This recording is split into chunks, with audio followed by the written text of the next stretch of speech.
안녕하세요 여러분, 도쿄함유입니다. 어제의 장은 엔비디아가 4%의 상승을 했고요. 그리고 그와 동시에 원유주 쪽에서 매우 좋은 퍼포먼스를 보였던 하루인데요. 그럼에도 불구하고 342개 기업이 하락하였고 159개 기업만 상승하는 바람에 나스닥은 0.16%의 상승으로 마감을 하였습니다. 나스닥의 경우 제가 표시해둔 여기 피보나치 패턴에 따라서 38.2% 정도의 위치만큼 이렇게 반등을 하였는데, 반등하는 모습이 여기 bear flag 패턴을 만들면서 이렇게 상승을 하고 있기 때문에 CPI 결과에 따라서 bear flag 패턴에 따라서 주가가 하락을 할지 아니면 깨부수고 오를지 그런 여부의 결정을 지금 앞두고 있는 상태입니다. 우선 매크로를 보기 앞서 전 개인적으로 다른 종목들은 회피해도 여기 원유 쪽만큼은 집중 투자를 하고 있는 상태인데요. 옌 캐리 트레이딩에 의해서 원유까지 억울하게 함께 하락을 했었는데, 저희 멤버십 분들 상으로는 원유가 왜 잘못된 이유로 하락했으며 반등을 다시 할 가능성이 높은지에 대해서 제가 선행 분석을 했고요. 그랬기 때문에 저는 72에서 74달러에 원유가 잡혀있을 때 이렇게 추매로서 대응을 하였고, 이제 다시 유가는 80달러의 근처까지 돌아오면서 여기 이 패턴을 뚫고 올라갈 가능성이 높아진 상태입니다. 여기 이러한 변동성이 있었기 때문에 저는 제가 투자하고 있는 원유 관련 기업을 대상으로 저렴하게 수량을 많이 늘릴 수 있었고요. 이번에 유가가 바로 뚫고 올라갈지 말지는 저도 모르지만 이미 여기 72에서 74달러대에 매집을 많이 했기 때문에 방심하지 않고 지켜보기만 할 계획입니다. 만약에 이때와 같이 다시 한 번 더 펀더멘탈과 주가 사이의 괴리감이 지난번 때처럼 커진다면은 또 그것에 맞춰서 대응을 하고자 합니다. 그리고 참고로 어제 영상에서도 공유드렸던 이 기업은 이사진이 자신이 갖고 있는 비중을 2배나 늘렸던 기업으로 그 덕분에 어제 무려 5%의 훌륭한 상승을 보여주었고요. 지금도 해당 기업은 약 50% 정도 저평가이기 때문에 꾸준히 섹터에 대한 공부를 현재 진행형으로 하면서 투자를 이어나가고자 합니다. 원유 쪽은 사실 크게 관심이 없으실 테니 이 정도로만 하도록 하겠고요. 앞으로의 나스닥과 S&P 500의 흐름은 매크로 지표에 따라서 민감하게 반응하는 만큼 매크로 지표에 대해서 한번 살펴보고자 합니다. 우선 어제의 경우는 일본이 휴장했던 하루로 미국의 주가가 일본에 의해서 크게 영향이 없었던 하루였습니다. 하지만 오늘부터 매크로 지표가 많이 예정되어 있기 때문에 미리 인지는 해둬야 한다고 보고 있는데요.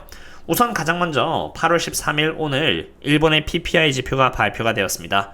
결과는 3.0%였는데 이것은 컨센 대비해서 낮은 수치로, 다행히도 인플레이션을 결과는 아니었기 때문에 일본의 엔화 강세와 금리 인상 확률에 더 불을 붙이지는 않았습니다.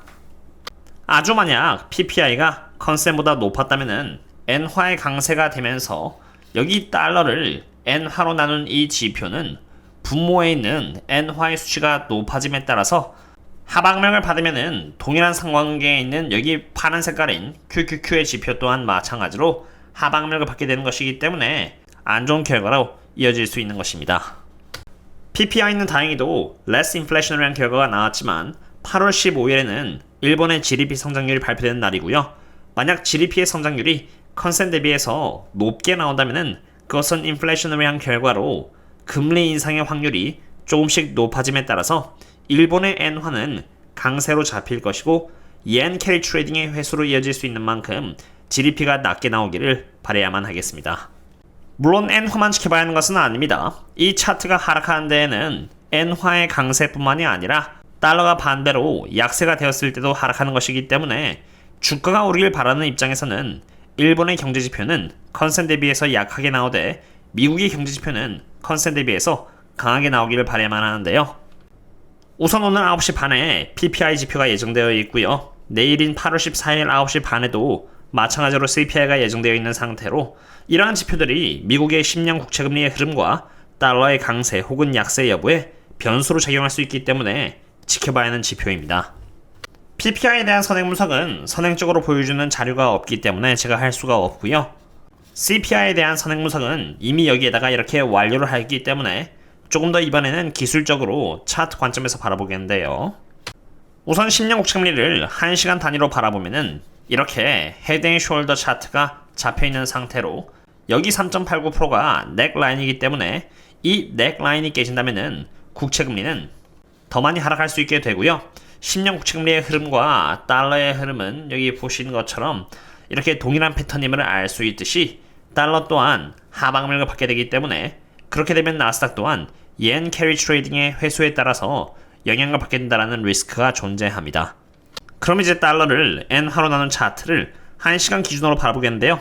1시간짜리 기준으로 바라봤을 때 여기 이렇게 트리플 탑 패턴이 형성된 상태로 이 또한 마찬가지로 방향이 단기적으로 언제 결정이 나도 이상하지가 않은 상태이고요. 호주 달러를 엔화로 나눈 차트를 1시간 기준으로 바라봤을 때 이것은 라이징 웨지 패턴으로 이것은 하락을 예고하는 차트이고요. 멕시칸 페소를 엔화로 나눈 차트를 바라봐도 마찬가지로 하락 패턴인 라이징 웨지 패턴을 하고 있고 그에 따라서 이렇게 하락을 하고 있기 때문에 우선 확률적으로라도 보수적으로 보고자 합니다.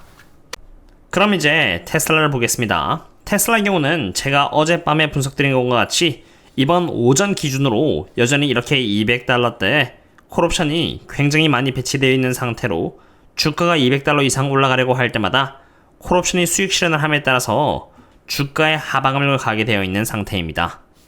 테슬라의 주가가 올라가려면은 207달러대 콜옵션이 늘어나면서 주가를 끌어당겨야만 하는데 207달러대 콜옵션은 그대로이고 200달러대 콜옵션의 수량은 늘어나면서 주가가 상승하는데 방해만 해주고 있는 상태인 것입니다.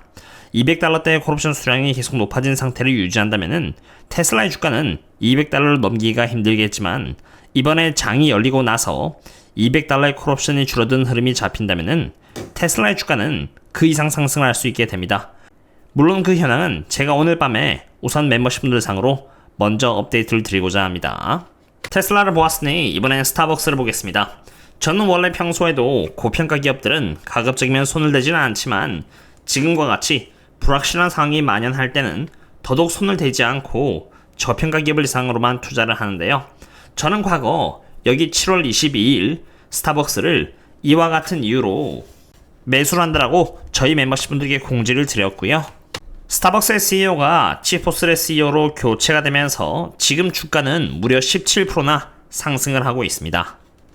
스타벅스의 CEO가 교체가 될 것이라고는 개인적으로 전혀 생각하지 못했던 호재인데요. 제가 스타벅스를 대상으로 이렇게 투자를 한 이유는 주가가 올라가서 그런 게 아니라 여기 미리 분석드린 대로 주가가 고점 대비해서 이렇게 워낙 많이 하락하면서 프라이스 OCF 관점에서 15배도 안 되는 14.50배의 멀티플을 받고 있었기 때문입니다. 스타벅스와 같은 글로벌 커피 기업이 15배도 안 되는 밸류에이션을 받고 있었다는 것이 제 입장에서는 너무 저렴하게 느껴졌고요. 설사 24년, 25년, 그리고 26년에 성장률까지 다 감안하더라도 여전히 굉장히 저평가이기 때문에 그리고 그만큼 모두가 비관적으로 스타벅스를 보기 시작했을 때 안전마진이 제일 높았다라고 판단되었기 때문에 매수를 한 것입니다. 제가 바라봤을 때 그냥 적정 멀티플 수준인 15배를 받는다고 쳐도 최소 15% 저평가가 됩니다. 그렇기 때문에 매우 매력적으로 제가 바라본 것입니다. 그리고 15%가 저평가라는 것은 어디까지나 스타벅스가 전혀 프리미엄을 받지 않았을 때의 이야기입니다. 만약 스타벅스가 지난 5년에 걸쳐서 받았던 프리미엄을 받아서 멀티플이 15배가 아니라 여기 적혀있는 것처럼 20.51배를 받는다면 스타벅스는 지금으로부터 57%나 추가로 상승할 수 있는 포텐셜을 갖고 있는 셈입니다. 물론 지금 이미 18% 상승하고 있기 때문에 그만큼 상승할 수 있는 폭은 줄었다라고 보시면 됩니다. 당연히 밸류에이션만을 가지고 제가 스타벅스에 투자한 것은 아닙니다. 행동주의 펀드의 엘리엇이 스타벅스에 포지션을 잡은 것이 확인이 되었었고요. 거기다가 추가로 펀더멘탈 관점에서 24년의 실적은 이렇게 보시다시피 좋지 않다는 것을 볼 수 있지만 25년을 시작으로 해서 실적이 이처럼 개선이 될 것이라고 예측이 되고 있었기 때문에 제가 투자한 것입니다. 저의 경우는 그냥 하나의 기업을 상으로 투자할 때 차트가 예뻐서 투자하지는 않습니다. 해당 기업이 보여주고 있는 밸류에이션과 실적 전망, 내부자 매수 현황, 그리고 그 외에 호재거리가 있는지 또한 최대한 리서치를 해서 매력적이다라고 생각이 되면 투자를 하고 그것이 아니면은 제가 놓치더라도 지켜봅니다. 오늘은 이렇게 매크로와 테슬라 그리고 폭등을 시작한 스타벅스에 대해서 이야기를 해봤는데요. 모든 선택은 스스로에서 일군 실적이기 때문에 제가 특별히 잘한 것은 없습니다. 그래도 기쁨을 이렇게 공개해 주셔서 너무 감사드리고요. 앞으로도 꾸준히 보수적으로 투자를 해서 좋은 기업들을 상으로 장기 투자를 할 수 있도록 제가 꾸준히 서포트를 하도록 하겠습니다. 오늘의 분석은 여기까지 되겠습니다. 그럼 다음에 또 만나요. See you later.